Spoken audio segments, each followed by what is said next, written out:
देखिए फैक्टराइजेशन है ना, गुणनखंड।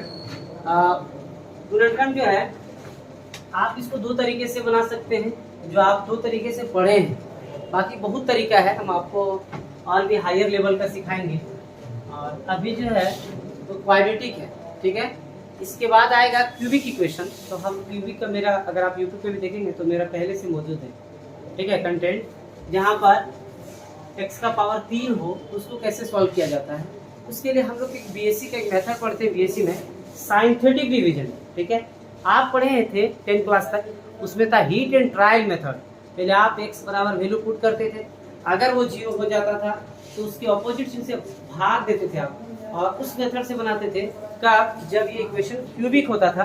लेकिन अभी हम उधर नहीं जा रहे, अभी हमारे पास इक्वेशन क्वाड्रेटिक है, तो हम मिडिल टर्म फैक्टर से बनाना चाह रहे हैं। वैसे हम लोग कोई भी quadratic equation ax² + bx + c = 0, ठीक है, तो हम इसको एक सीरीज धराचार्य जी का नियम है उससे बना सकते हैं। x = -b ± (b²- 4ac/2a), ठीक है, इससे भी बनेगा।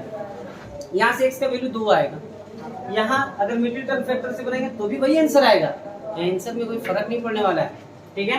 लेकिन होगा क्या, अगर सवाल लॉन्ग है तो हम इस तरह से क्यों बनाएंगे, तो अगर मिडिल टर्म फैक्टर लग रहा है तो उससे तोड़ेंगे, आसान होगा। तो अगर कोई बच्चा इसको क्या करता था, पहले d बराबर लिख देता था b² - 4ac, तो इस फॉर्मूले को थोड़ा सा अगर चाहे तो ऐसे भी लिख सकते हैं, x = -b ± (d/2a). क्या एक ही चीज है, पहले d निकाल दो और b² - 4ac का फॉर्मूला लगा करके या बाद में कर दो, एक ही चीज है। तो हम इस मेथड से भी नहीं बनाते, हम इसको मिडिल टर्म फैक्टर से बनाना चाहते हैं, ठीक है, इससे मिडिल टर्म फैक्टर से।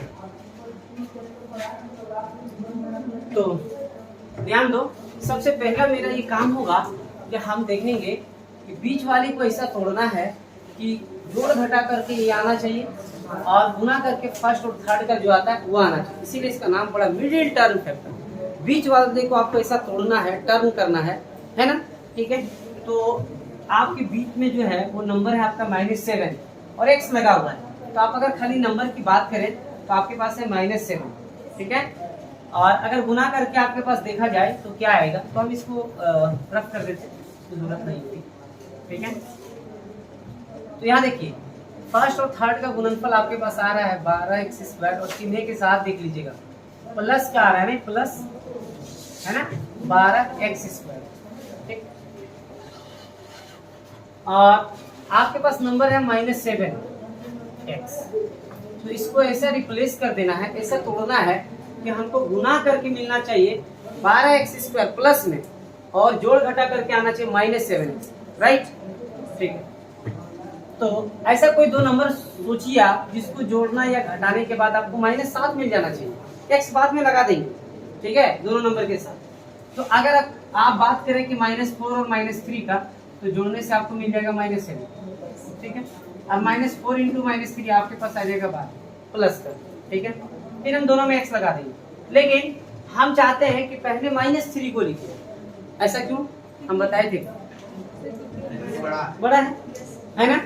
अच्छे बच्चे की ये पहचान है कि -3 को पहले लिखेगा, क्योंकि -3 बड़ा है ना कि -4, तो बड़े वाले को हम लोग पहले लिखते हैं, क्यों, क्योंकि नेगेटिव में जो नंबर जितना बड़ा होगा उतना छोटा होगा, ठीक है। तो हम इसको जब तोड़ेंगे ना, जब इसको हम बनाएंगे 12x² - 7x + 1 = 0, ठीक है, इसको तोड़ना -7, ठीक है। तो हम लिखेंगे -3x - 4x + 1 = 0। अच्छा पता है, ये 7 की जगह पे बड़ा नंबर अगर होता है, अगर आपसे बड़ा से बड़ा नंबर हो तो आप उसको फैक्टराइजेशन कर लो, गुणनखंड कर लो। जैसे आप मान लो कि 130, तो आप छोटा कर लो, दूसरी बात भी कितना प्रतिशत आएगा ना, ये समझ में आ रही बात। तो इस तरह से छोटा करके फिर आप दो नंबर का जोड़ा लगा सकते हैं, है ना, तो वो आसान होगा। तो इधर तो दिखा नहीं होगा, यहाँ देखिए, तो मान लीजिए 130 आपके पास, और इसको अब 2 से भाग देंगे कितना आएगा 65। इसी तरह से आप भाग देंगे छोटा छोटा करके, और इसको 2 जोड़ा में लगा लीजिए और उसको ला करके बढ़ा दीजिएगा, ठीक है। तो अभी तो ऐसा नंबर था जो आप आसानी से सोच लीजिए, नहीं तो अब हम यहाँ से देखेंगे कि इन दोनों में क्या कॉमन आ रहा है, इन दोनों में क्या कॉमन आ रहा है। यही ना काम करते हैं आप, ठीक है। तो कुछ कॉमन आ रहा है इन दोनों में, बोलो क्या आ रहा है? 3 आ रहा है सर, 3x, x भी तो आ रहा है नहीं, तो हम 3x कॉमन ले लेंगे।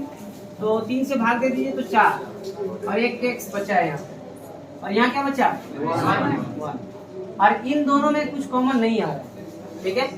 सुनिए, लेकिन 1 तो सब में कॉमन आ जाता है, ठीक है। अब हमको ये देखना है कि ये वाली ब्रैकेट और इसका चिन्ह हमको मिलाना है, साइन मिल जाना चाहिए दोनों। तो इसीलिए हमको माइनस भी कॉमन लेना होगा, ठीक है। तब -1 कॉमन लेंगे। जब माइनस लेंगे तो जो माइनस में था वो प्लस में आ जाएगा, और जो प्लस में था वो माइनस। ठीक, अगर आपको डाउट लग रहा है फिर -1 से इसको मल्टीप्लाई कर दिए तो याद रहेगा माइनस को, और ये माइनस माइनस प्लस, देख लिया तो सही है, ठीक है। बढ़िया से सीखिए। आप देखिए दोनों ब्रैकेट आपका मिल रहा है, माइनस या प्लस के बाईं ओर और दाईं ओर देखिए मिल रहा है, इसको कॉमन ले लीजिए। तो 4x - 1 को हम कॉमन ले लीजिए, तो हमारे पास इसके साथ गुना क्या मिला 3x, और यहाँ पे क्या था इज इक्वल टू, ठीक। अब हम क्या करेंगे, एक बार हम लिखेंगे 4x - 1 इज इक्वल टू 0, एक बार हम लिखेंगे 3x - 1 इज इक्वल टू 0। तो यहाँ से अगर आप देखें तो 4x इज इक्वल टू 1 आएगा, इसीलिए आपको x मिल जाएगा 1/, क्या मिलेगा 1/4, ठीक है। और यहाँ देखिए आप अगर 3x इज इक्वल टू लिखे तो 1 आएगा, तो x बराबर आपको कितना मिलेगा 1/3, ठीक। अब सुनो, आपका जो आंसर आया वो सही है कि गलत, ये पता लगा दीजिए, ठीक है। तो हम इधर रफ कर दे रहे हैं और यहाँ चेक करके आपको दिखाते हैं कि मेरा आंसर सही है कि नहीं। तो आपको किसी का आंसर देखने की जरूरत नहीं पड़ेगा, ठीक है। देखिए क्या था हमारे पास इक्वेशन, 12x² - 7x + 1 = 0। x आपने कितना निकाला है, एक 1/4 एक 1/3, तो हम पहले 1/4 रख के करके देख लेते हैं। रखिए 12 1/4 का होल स्क्वायर -7 × 1/4 + 1 = 0, ठीक है। तो अगर राइट साइड 0 तो लेफ्ट साइड भी 0 आ गया, तो इस इक्वेशन को ये सेटिस्फाई कर रहा है, इसका मतलब आपका आंसर सही है, ठीक है। तो यहाँ देखिए 12 है, यहाँ 1 का स्क्वायर 1 और 4 का स्क्वायर 6, राइट, -7/4 + 1 = 0, ठीक। तो अगर हम इसको 4 से भाग देते तो 4 × 16, 4 × 12, नहीं 3/4 -7/4 + 1, इसके नीचे कुछ नहीं 1, एलसीएम आ जाएगा मेरे पास 4, तो एक बार में -7, और इससे एक बार में ना, इससे जाएगा 4 बार में, 4 को 1 से गुना कर देंगे तो 4 और 3 7 -7, मतलब ऊपर 4 नीचे 4, तो आगे मेरा 0 = 0, नहीं, इसका मतलब ये मेरा आंसर सही है, ठीक है। तो आप इस तरह 1/3 भी पुट करके देख सकते हो, ठीक। तो अगर ऐसा सेटिस्फाई कर गया तो आपका ये आंसर सही है, आपको इधर उधर झांकने की जरूरत नहीं, मेरा सही है नहीं है। तो आपका जो x का वैल्यू निकलेगा फिर इस इक्वेशन में पुट कर देना, अगर सेटिस्फाई कर गया मतलब ये तुम्हारा आंसर क्या है, सही है, ठीक है। तो नोट करिए जल्दी से, ठीक है।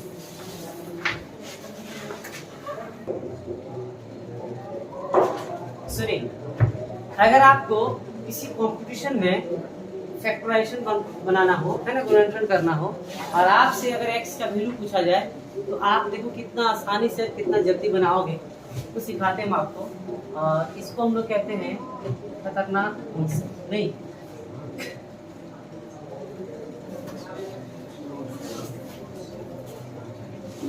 ठीक है, सीखो जरा। इसमें आपको पता करना है सिर्फ नंबर के बारे में, x अभी छोड़ दो, देखो कैसे करेंगे। हम देख रहे हैं कि फर्स्ट और सेकंड को अगर हम फर्स्ट और थर्ड को गुना करते हैं तो हमारे पास प्लस का आता है 12, गुना करने के बाद क्या है, ऐसे लिखो, गुना करने के बाद हमको क्या मिलता है प्लस का 12, और हमको जोड़ घटा करके लाना है -7। देखिएगा बढ़िया से, एक बार में समझ में आ जाएगा ट्रिक, देखो तो फंसेगा। गुना करके आपको कितना लाना है प्लस का 12, और जोड़ घटा करके लाना है -7। दो नंबर सोचिए, अगर आप सोच रही कि -3 और -4, ठीक। अब सुनिए क्या करना है, x² का जो कोफिशिएंट है यहाँ पर देखो ये 12 है, इसी को कोफिशिएंट बोला जाता है। तो एक्स स्क्वायर का जो कोफिशिएंट है उससे भाग दीजिए, कितना है 12 से दे दीजिए, ठीक है। तो 3 एक 3 3 से 12 4 एक 4 4 3 12 3 से 12 है ना, 4 एक 4 4 3 12 3 बार, ठीक है। अब सुनो, यहाँ आया आपके पास -1/4 और यहाँ आपको मिला -1/3, ठीक है। पहला काम कैसे सुनो, पहला काम है कि दो नंबर को आपको खोजना, आप सोच लीजिए, ठीक है। तो पहला, उसके बाद काम है कि एक्स स्क्वायर का जो कोफिशिएंट रहेगा उससे भाग देना है दोनों, उसके बाद माइनस से मल्टीप्लाई करना है, ठीक है। तो माइनस से मल्टीप्लाई करेंगे तो हम माइनस से गुना करें, पहले से -1/4, यहाँ भी -1 से मल्टीप्लाई कर देंगे तो ये आ जाएगा प्लस का 1/4 और ये भी आ जाएगा प्लस का 1/4, ये आंसर है। अभी आप बनाए थे ना, यही आया था ना, फिर कुछ दूसरा आया था, यही आया था। सुनिए, तो नोट में लिखिए, पहला काम क्या करना है, सुनिए, फर्स्ट स्टेप, पहला काम है, सबसे पहला काम है dividing by coefficient of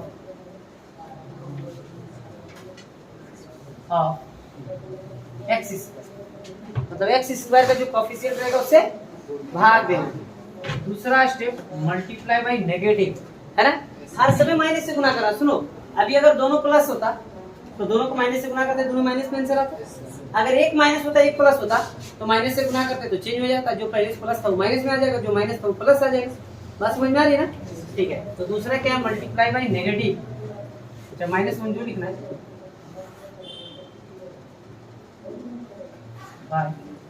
minus क्या, -1 से गुना कर देना।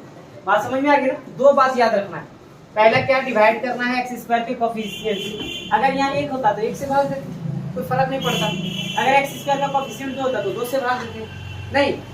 बात समझ में आ रही है, नोट कर, आंसर तो आ ही गया, जल्दी लिखो।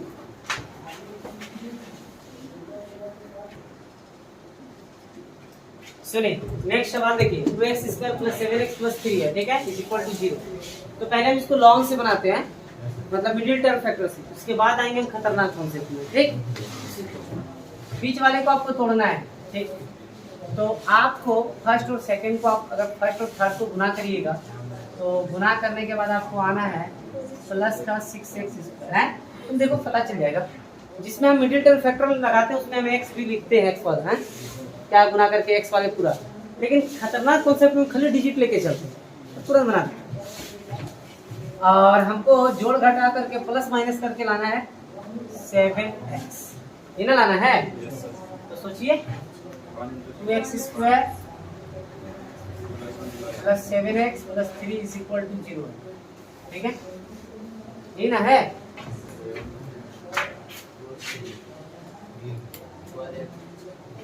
तो हमको 7x को तोड़ना है, नहीं तो हम क्या लिखेंगे, 4 प्लस 3 बोल रहा है, 4 प्लस 3 में 7 तो जरूर आ जा रहा है, लेकिन गुना करके 6 आ रहा है, 6 आ रहा है, नहीं ना आ रहा है। तो आप दोनों चीज देखना, मेरी बात सुन लीजिए, कुछ लोगों को याद है। तो आप खाली एक चीज मत देखना ना, एक चीज देख रहा है कि खाली जोड़ के साथ देख रहा है कि हाँ बहुत अच्छा, मारो।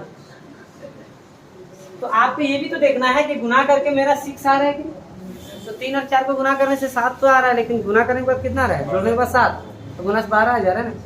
तो आपको देखना होगा कि हमको 6x प्लस x में तोड़ना, तो जोड़ने से 7x और गुना करने के बाद 6x स्क्वायर आ जाता है, ठीक है। और प्लस में लाना, प्लस 3 है, अच्छा यहाँ 1x भी आप लिख सकते हो, कोई दिक्कत नहीं है। अब यहाँ सुनो, इन दोनों से आपको कॉमन लेना है, क्या कॉमन आएगा, 2x, यहाँ क्या बचेगा, और यहाँ पे ठीक है 3 ना बचेगा। अगर आप इन दोनों से कॉमन लेना चाहते हैं क्या कॉमन लीजिएगा, 1 ले लीजिए, इज इक्वल टू 0। अब ये दोनों ब्रैकेट मिल रहा है ना, तो x प्लस 3 कॉमन ले लीजिए, तो 2x plus 1 is equal to 0। अब x plus 3 is equal to 0 लिखिए, और 2x plus 1 is equal to 0 लिखिए, तो x इज इक्वल टू आ जाएगा -3। एक आंसर आपका होगी, और यहाँ से निकालेंगे तो -1, उसके बाद x is equal to -r। ठीक है, अब पुट करके देख लीजिएगा सही है। ठीक है, दिखा देखे चेक करके। ठीक है, तो जल्दी लिखिए, उसके बाद हम आते हैं खतरनाक कॉन्सेप्ट को, इसको भी बनाते हैं। सुनिए, तो अभी आपने इस सवाल को मिडिल टर्म फैक्टर से पढ़ा, अब हम इसको खतरनाक कॉन्सेप्ट से बनाते हैं। तो हमको देखना है कि फर्स्ट और थर्ड का गुणनफल कितना मिल रहा है। तो सिर्फ हम अगर डिजिट की बात करें तो गुना करने से मेरे पास आ रहा है प्लस का 6, ठीक, और जोड़ घटा करके मतलब प्लस माइनस करके हमको लाना है 7, अभी प्लस का 7 ये ना लाना है। ठीक है, तो हम कोई दो नंबर ऐसा सोचते हैं जिसका गुणनफल हमको 7 मिल जाए, सॉरी जोड़ने से 7 मिल जाए और गुणनफल 6 मिल जाए। नहीं, तो हमने सोचा 6 और 1, दूसरा कोई नंबर है ही नहीं मेरे पास। ठीक है, तो अगर आप इसको चाहे तो एक बार ऐसे करके लिख लो, 2x² + 7x + 3 = 0। हमारे पास एक नंबर 6 और एक 1 आ रहा है। मैंने कहा था, अभी आपको नोट करके लिख के दिया था, पहला काम है कि x² का जो कोएफिशिएंट है उससे भाग देना। कितना है x² का कोएफिशिएंट? 2, दोनों को 2 से भाग लगा। ठीक, तो यहाँ जाएगा 3, तो आपको मिला 3, 1। मैंने कहा उसका दूसरा काम है कि माइनस से गुणा करो। जब यहाँ माइनस से गुणा करोगे तो ये -3 और ये -5। ठीक है सर, ये ना आ रहा था, तो x का वैल्यू आके एक -3 और एक आया -1। इस तरह लिखना चाहते हैं, एक आया -1, आपने भी यही नहीं, नोट करो जल्दी से।